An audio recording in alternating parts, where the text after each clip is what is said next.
നമ്മുടെ കേരളത്തിൽ അപൂർവങ്ങളിൽ അപൂർവമായി കണ്ടുവരുന്ന ഒരു ചെടിയാണ് ഇത്. കേരളത്തിൻ്റെ കാലാവസ്ഥയിൽ നല്ലതുപോലെ പൂക്കുകയും നല്ലതുപോലെ കായ്ഫലം കിട്ടുകയും ചെയ്യുന്ന ഒരു ചെടിയാണിത്. കറി മസാല എന്നൊക്കെ നമ്മുടെ നാട്ടിൽ പറയും, അതായത് പെരിഞ്ജീരകം എന്നും പറയും. ഇത് ധാരാളമായി വ്യാവസായികാടിസ്ഥാനത്ത് നട്ടുവളർത്തുന്നത് ഗുജറാത്തിലൊക്കെയാണ്.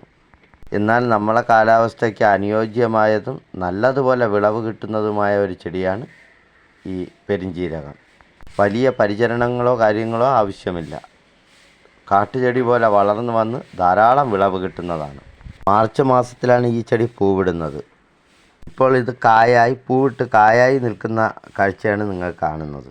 ഇതിന് വളരാൻ പറ്റിയ കാലാവസ്ഥ എന്ന് പറയുന്ന കൊടുംചൂട് സമയമാണ്. നല്ല നനവും ചെറിയ വളപ്രയോഗവും നല്ലതുപോലെ പൊതയുമാണ് ഇതിന് വളരെ അത്യാവശ്യമായിട്ടുള്ളത്. വീഡിയോ ഇഷ്ടപ്പെട്ട വീഡിയോ ഒന്ന് ലൈക്ക് ചെയ്യാനും ചാനൽ ഒന്ന് സബ്സ്ക്രൈബ് ചെയ്യാനും മറക്കരുത്.